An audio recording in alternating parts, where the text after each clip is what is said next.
What's up guys, Alex from WakeHouse here to talk to you about how to pick your first wake surfer and how different shapes and sizes can affect the way you ride. So the first thing to look at when picking your first wake surfer is going to be the size. Bigger board is better for bigger people and beginners. When you have a bigger board, you're going to have a lot more root surface area on the water, and it's going to be a lot more buoyant as well. You're also going to get really deep fins generally, and that helps you keep tracking straight towards the wave. You're also going to have big bottom turns as opposed to really quick cutting turns. Smaller wake surfers are going to be a little more for smaller people learning how to wake surf and also a little more advanced riders. Generally it's going to be not as wide. You're going to be a little quicker edge to edge when you're cutting on the wave. You're also going to have smaller fins on it, which is good for doing tricks like 360s, shove-its, and other variations of that stuff. They're going to be a little more maneuverable, and especially for the smaller riders, they're a little more manageable when you're starting to learn.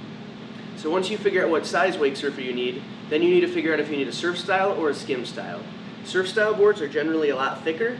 You're going to also have a rolled over edge and a lot bigger fins. This is going to give it a really surfy feel, and your cuts and turns are going to be a little bit wider, and you're going to do a little bigger turns. You're also going to be a lot more locked onto the wave, and generally you have a lot more forward thrust from the back of the board, just like a real surfboard would have. The other shape we have is skim style. These boards are going to generally be a lot thinner. They're also going to be super lightweight, and then the profile of them is the rocker line is going to be very flat.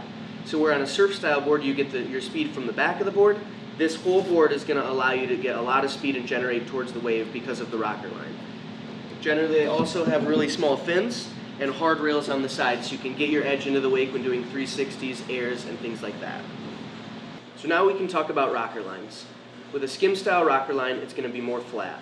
This allows you to build a lot of speed forward and backwards towards the wave, so you can build power into your tricks, and you can generally surf a smaller board with a bigger guy. Next, we can talk about surf style rocker lines. They're going to have a little more rocker in the front, and this allows you to really feel the wave under your feet, and it's going to change as the wave changes a little bit more, and the thrust is going to be more towards the back, so you can do big long carves like a real surfboard would. The next thing we're going to talk about are the rails on a surfboard. When people refer to this, they're just talking about the edge of a surfboard. With a skim style board, the edge is going to be very defined and sharp, and that's going to allow for very quick maneuvers when you're doing tricks and trying to learn 360s. When you look at a surf style board, they're going to be more rounded off. Those are going to allow for really long bottom turns, and they're going to be a little slower edge to edge, which allow you to really throw some surf style into your wake surfing. The next thing we're going to cover is constructions of a wake surfer. This is a compression molded wake surfer. There's also surf style wake surfers, and there's also hybrid wake surfers. This construction is going to be laid up very similar to a wakeboard. It's going to be two pieces pushed together, which makes it very durable, and you can really cut out a lot of weight doing that, but generally they're going to be a little more heavy than the surf style construction. The next construction we have is surf construction. These are going to have a foam core, a wood stringer, and they're going to be wrapped in an epoxy fiberglass resin. These make the boards very buoyant and also very light, so they're very fast on the water with good push. The next construction is going to be a hybrid construction. This is going to have an EPS molded core wrapped in fiberglass for reinforcement, and then it has a foam top all the way over the board. This makes it super good for beginners because you can't really get hurt on it if the board hits you, and it also can save the back of your boat. New to this year, we have kids wake surfers. We have the kids power tail, and we also have the ground cast.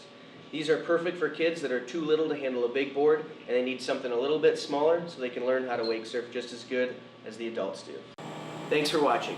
If you have any further questions about any of the surfboards, go into your local Action Water Sports or contact a WakeHouse representative today.